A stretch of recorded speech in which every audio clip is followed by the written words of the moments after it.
everyone, this is Calvin, Professor C here. So, what is your plan for September 30th of this year? Well, you may say, well, what plan? I have to go to work.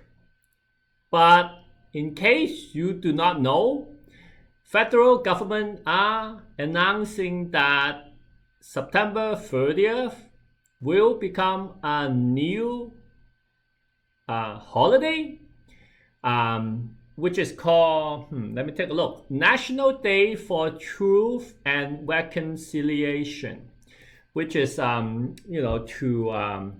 to commemorate the victim and survivor of the residential school. So what that means is the bank is not going to open, the government office is not going to open, and the most important thing for you to know is your client closing date cannot be September 30th.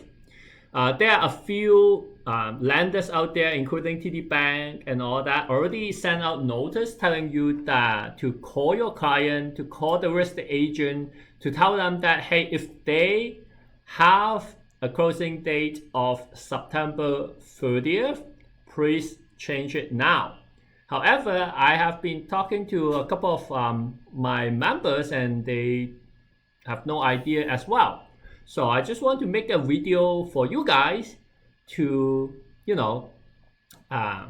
remind you, and more importantly, to remind your client, and the most importantly, to remind your real estate agent that, hey, your client's closing is September 30th.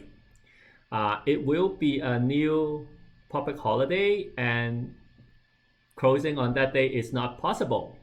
So please change it. And you know what? I would take this opportunity to call any of the real estate agent that I know and, to connect with them. Very likely that they are not aware of it and they will thank you and you create good image in their mind.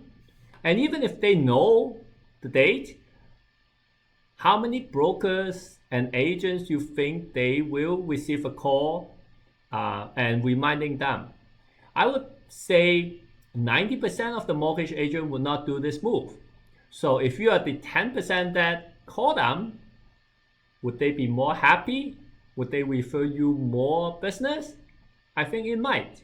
So give them a call. This is the great opportunity to call your real estate agent as well as calling your client to let them know that September 30th closing is not possible. Let's change it. Okay, so I hope this tip will get you at least one more business. If you do, congratulate and please comment on my video. Like and subscribe, and if you like more training like this, please go to my website mortgagehackercanada.com, and I have a series of digital course, live workshop. My book is on sale on Amazon, as you can see. I have a mastermind group that we meet every week, and of course you can enjoy my free content on the video, just not as structured. Okay, so I will see you next week.